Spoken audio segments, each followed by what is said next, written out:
She just wanted to quietly buy a pair of shoes that fit, but the thing she feared most still happened. Do we have a double-wide shoe? The store clerk ignored her embarrassment and mocked her for having man-sized feet. She wanted to buy clothes in the store, but the manager told her to order online because the store didn't have her size. She often looked at her body and felt deeply insecure, so she turned her anxiety into motivation and started working out like crazy, but because she pushed herself too hard.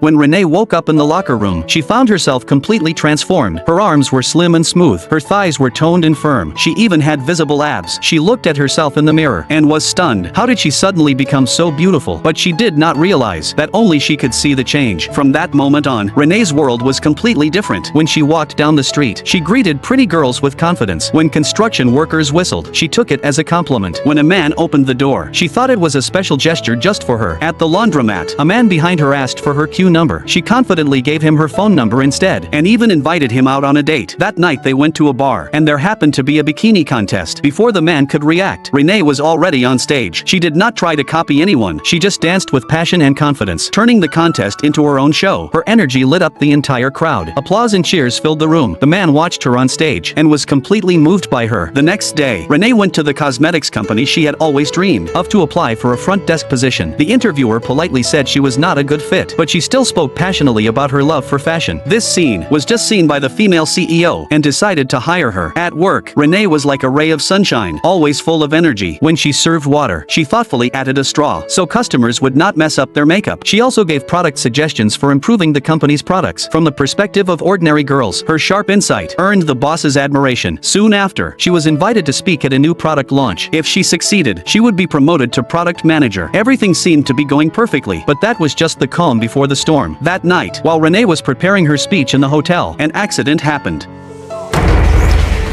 When she woke up from the floor, the person in the mirror had turned back into her old self. That familiar insecurity returned. Renee did not have the courage to face this reality, so she booked a flight home in the middle of the night. She refused to answer her boss's calls. She wanted to become beautiful again, so she went back to the same gym. She pedaled with all her strength, but no matter how hard she tried, the miracle never came back. On the day of the event, Renee still found the courage to show up and showed two photos. One was of her as a front desk staff member, confident and shining. The other was of her as a customer service representative, insecure and overweight. However, when she turned around upon hearing the whispers from the audience, she realized the two photos were not that different after all. At that moment, Renee finally understood. Her real transformation was not her looks, but that she had broken free from her own doubts. She told everyone not to let anyone's words take away your confidence, not to let standards define your beauty. True strength was having the courage to be yourself, being real confident and brave. That was the most beautiful version of you.